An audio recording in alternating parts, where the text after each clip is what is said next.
రంగారెడ్డి జిల్లా షాద్నగర్ పోలీసులు జాతీయ రహదారులపై దొంగతనాలకు పాల్పడుతున్న ముఠాను అరెస్టు చేశారు. ఇటీవల షాద్నగర్ సమీపంలో లోడ్తో వెళ్తున్న లారీల్లో ఆపి 50,000 రూపాయలు దోచుకున్న కేసులో పోలీసులు నిందితులు అరెస్టు చేశారు. ఈ ఘటనకు సంబంధించి అన్వర్, షోహిల్ అనే వ్యక్తులు అదుపులోకి తీసుకున్నట్లు పోలీసులు తెలిపారు. వీరిపై పలు పోలీసు స్టేషన్లో 10 కేసులు కూడా ఉన్నట్లు ఏసీపీ రంగస్వామి తెలిపారు.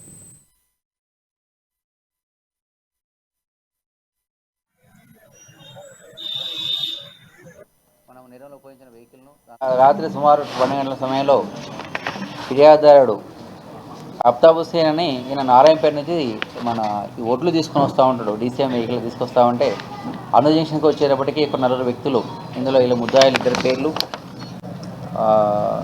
సయ్యద్ అన్వర్ ఒక ఆయన, అట్లాగే మహమ్మద్ ఇస్మాయిల్ ఇద్దరు, షహబాజు ఇంకో షహబాజ్, ఇంత కూడా చింతలమేట్ రాజనగర్ సంబంధించిన వీళ్ళందరూ ఒక ముఠాగా ఏర్పడి హైవేలో వచ్చే ఈ ట్రాన్స్పోర్ట్ వెహికల్స్ను ఆపి వాళ్ళ దగ్గర నుంచి మేము పోలీసులమని చెప్పి మేము చెక్ చేస్తామని చెప్పి క్యాబిన్లు చెక్ చేసుకుంటూ వాళ్ళ దగ్గర సుమారు ఎంత డబ్బులు ఉంటే అంత డబ్బులు ఈ విధంగా వాళ్ళు రాబ్ చేయడం జరుగుతూ ఉంది.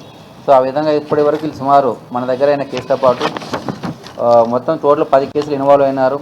Shamshabad police station 2, RGI police station 1, Shavanpet police station 1, Medchal police station 1, చేబెల్లో 1, చౌటుప్పల్లో 1, ములుగు పోలీస్ స్టేషన్ 1, పడాన్చేర్లో 1, సిద్దిపేటలో 1, మొత్తం 10 కేసుల్లో వీళ్ళు రాబట్టి చేయడం జరిగింది. సుమారు ప్రతి కేసులో కూడా ఎంత డబ్బులు ఉంటే అంత డబ్బులు వాళ్ళ దగ్గర దోసుకొని